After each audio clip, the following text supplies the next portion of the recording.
kita ketemu lagi lewat sidang anak-anak online. Nah, di pagi ini kakak mau melanjutkan cerita yang kemarin, yaitu tentang Raja Saul.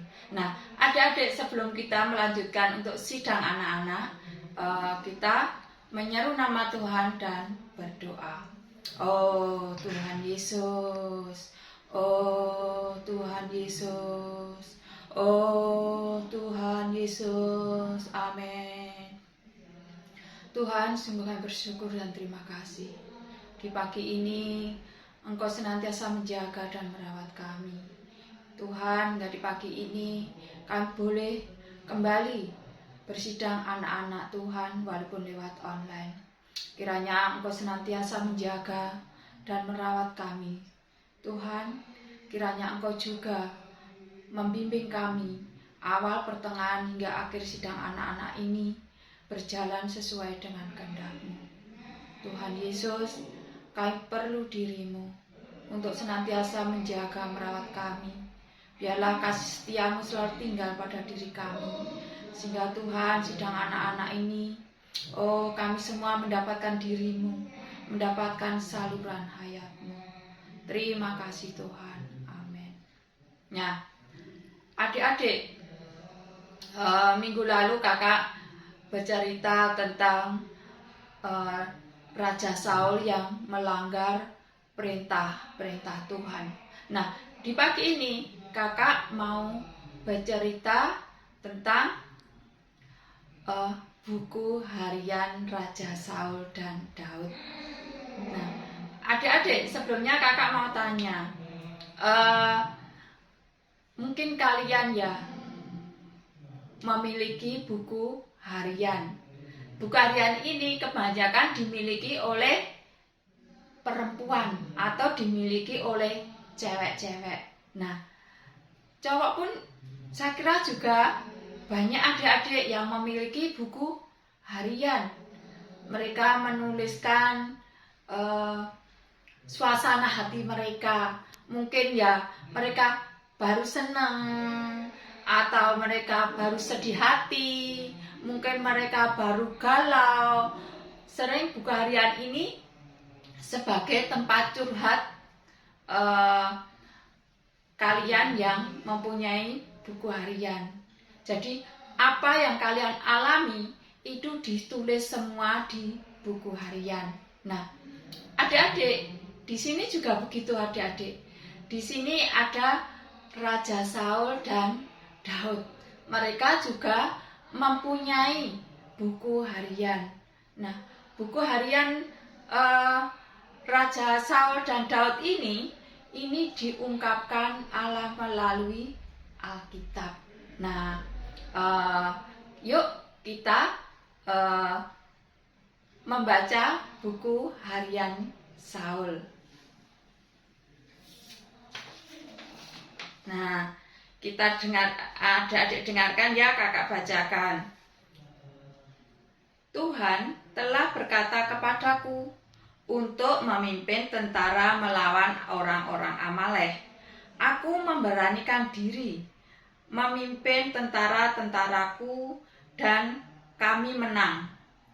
Tuhan juga telah mengatakan kepada kami untuk tidak menyimpang apapun yang menjadi milik musuh kami.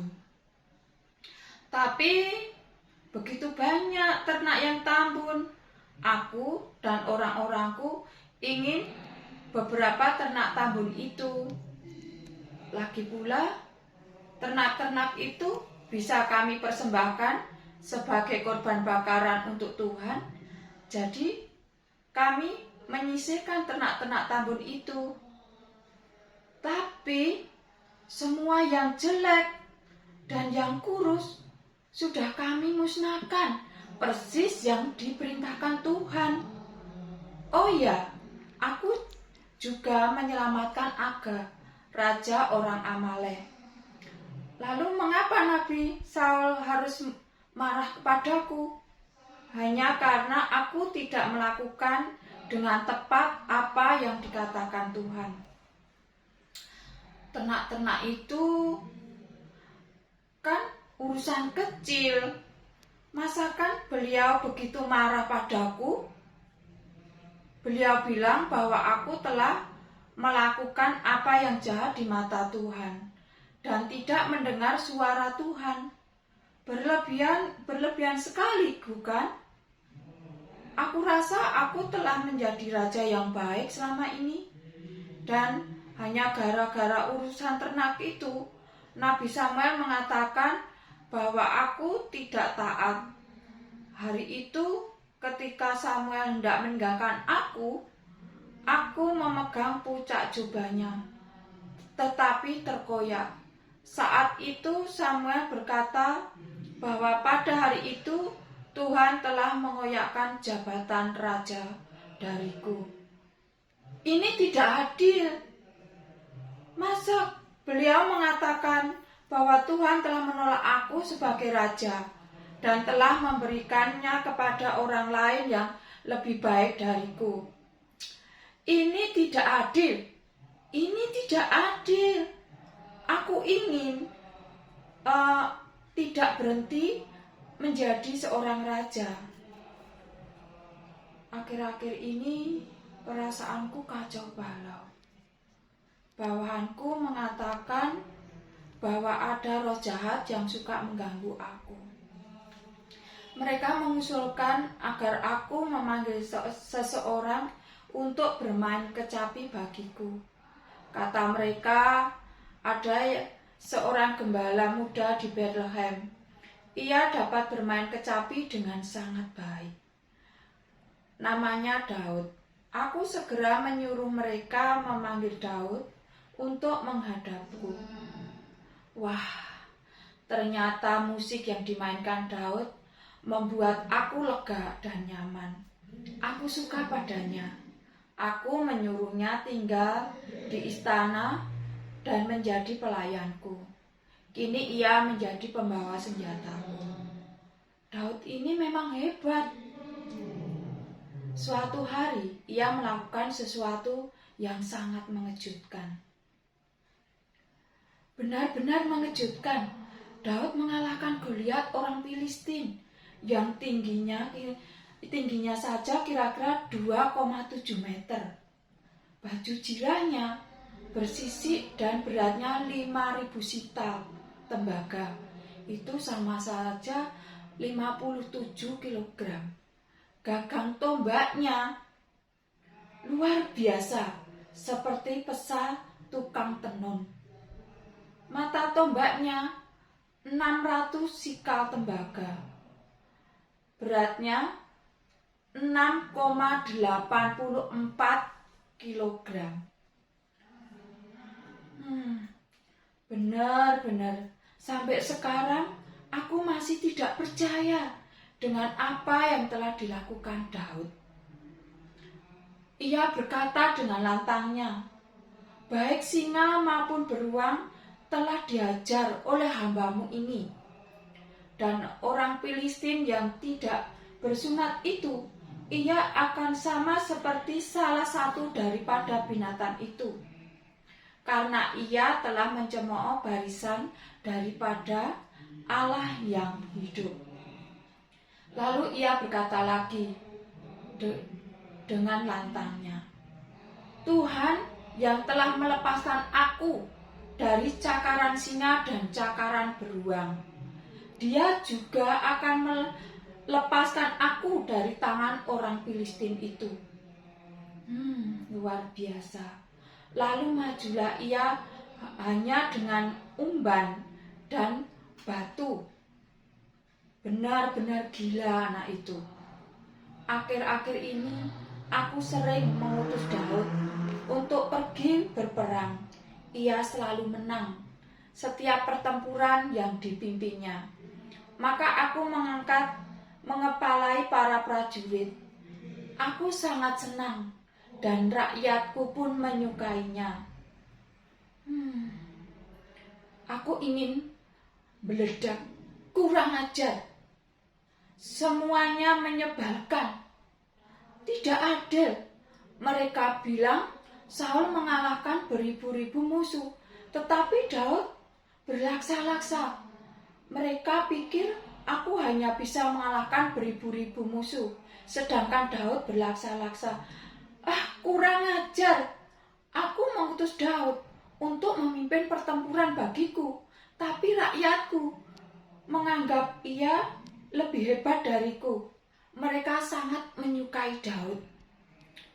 Jangan-jangan nanti mereka mengangkat Daud menjadi raja, menggantikan aku. Aku akan mengakhiri semua ini. Hanya Yonatan anakku yang boleh menggantikan aku menjadi raja. Aku akan membunuh Daud. Nah, adik-adik, itulah isi buku harian Raja Saul, adik-adik. Dan kakak akan juga membacakan buku harian Daud, adik-adik.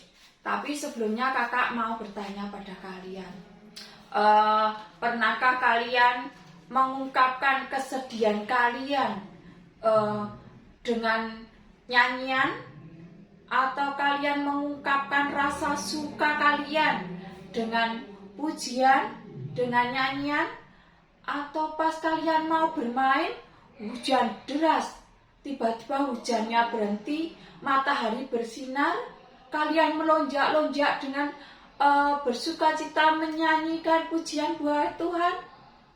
Nah, adik-adik, Daud adalah seperti itu. Daud suka mencurahkan isi hatinya melalui nyanyian-nyanyian Daud, melalui pujian-pujian Daud. Di saat Daud sedih, dia mengutarakan isi hatinya pada Tuhan melalui nyanyian. Di saat Daud gembira, senang, Daud juga menyampaikannya dengan nyanyian. Nah, adik-adik, kita dengar yuk buku harian Daud. Kakak bacakan ya. Sungguh hari yang tidak kusangka, Nabi Samuel datang mengunjungi keluargaku. Ia berkata kepadaku, Tuhan telah memilihmu untuk menjadi raja berikutnya. Kami semua terkejut. Aku masih muda, dan aku adalah anak yang paling kecil di keluargaku. Tugasku hanya menggembalakan kambing domba milik ayahku. Rasanya ketujuh kakakku lebih pantas daripada aku. Memang aku pernah mengalahkan singa dan beruang yang mencoba membunuh kambing dombaku. Tapi apakah dengan itu aku bisa menjadi raja? Bukankah menjadi raja itu harus bertanggung jawab, melindungi semua rakyatnya? Tetapi Samuel berkata, Tuhan tahu apa yang ada di dalam hatimu. Dia tahu kamu mengasihi dan menaatinya. Samuel meminta kami tetap merahasiakan hal ini.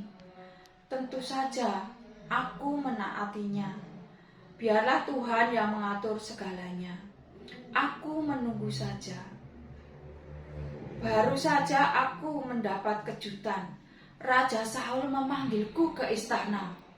Suasana hatinya sedang buruk, dan ia menginginkanku memainkan kecapi baginya. Jadi, aku memainkan musik terbaik untuknya. Raja Saul sayang padaku. Aku disuruh tinggal di istana dan menjadi pembawa senjatanya. Kakak-kakakku pergi bersama Raja Saul untuk melawan orang Filistin. Aku tidak diajak, tapi ayah menyuruhku menjenguk kakak-kakakku di medan perang. Senang rasanya aku. Asik, aku bisa melihat pertempuran itu. Pagi-pagi sekali, aku sudah bangun dan membawa makanan untuk kakak-kakakku dan kepala pasukan 1000. Tapi ketika aku sampai di sana, aku sangat heran. Mengapa orang-orang itu ketakutan? Bukankah mereka adalah barisan daripada Tuhan yang hidup? Bukankah Tuhan melindungi mereka? Aku melihat seorang yang sangat besar, orang yang ditakuti pasukan Israel. Ia memang seperti raksasa dan ia sangat kurang ajar. Aku pikir, siapa dirinya sehingga ia berani menghina barisan daripada Tuhan yang hidup? Aku yakin aku bisa mengalahkannya. Raja Saul segera memanggilku dan menyuruhku mengenakan baju perangnya, ketopong tembaganya, dan baju jirahnya. Tetapi aku tidak biasa berjalan dengan semak itu. Aku tidak biasa karena aku memang belum pernah memakai baju-baju seperti itu sebelumnya. Jadi aku melepaskannya lagi. Aku segera mencari batu-batu licin dari sungai. Raksasa itu benar-benar keterlaluan. Ia menghina aku dan mentertawakan aku dengan kerasnya. Ia bilang, ia akan memberikan dagingku kepada burung-burung dan binatang-binatang di padang.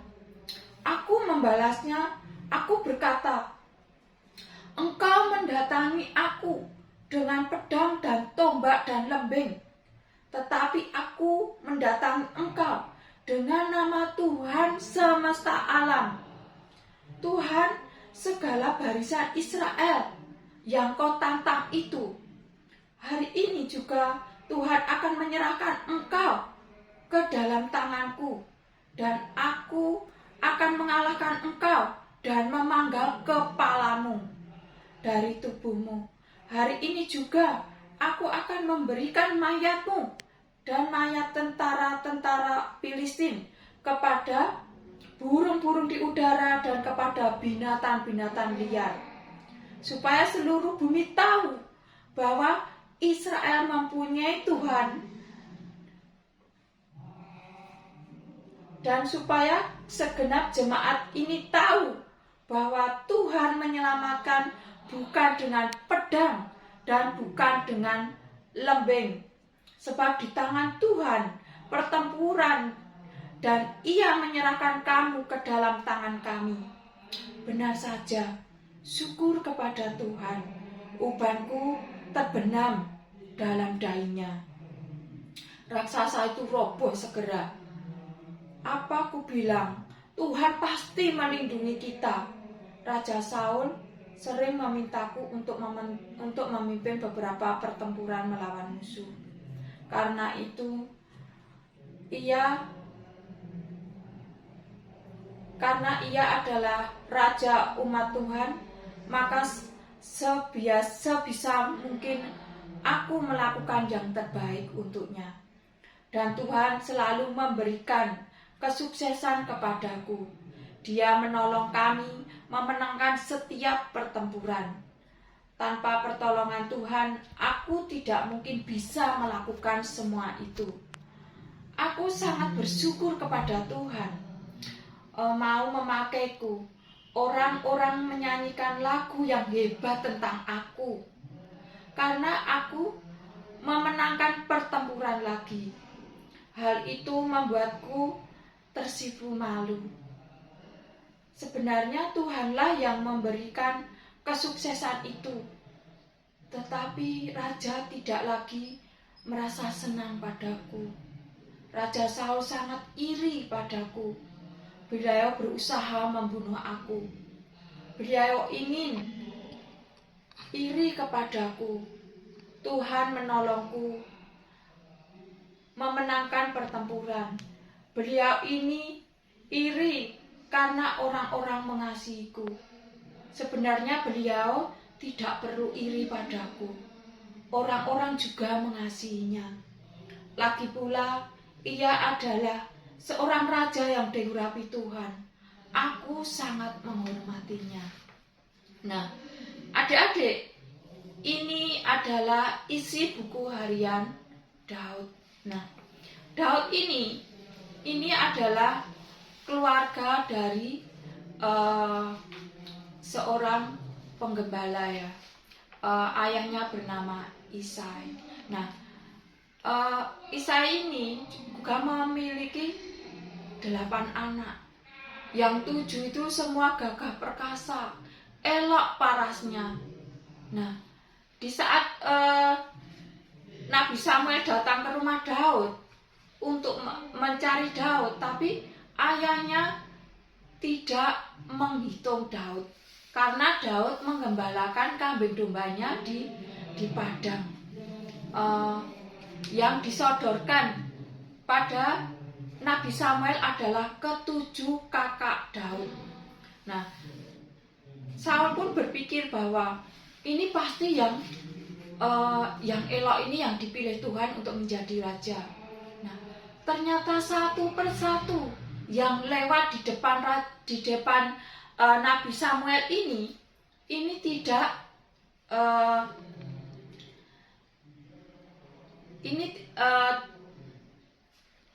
ternyata yang lewat di depan Nabi Samuel satu persatu itu Tuhan tidak menghendaki mereka. Kemudian Nabi Samuel pun bingung, lah terus yang mana? Ini semuanya sudah ada di sini.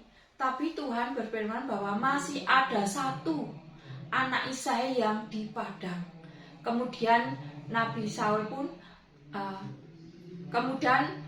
Samuel pun bertanya pada Isai, kemana anakmu yang satu?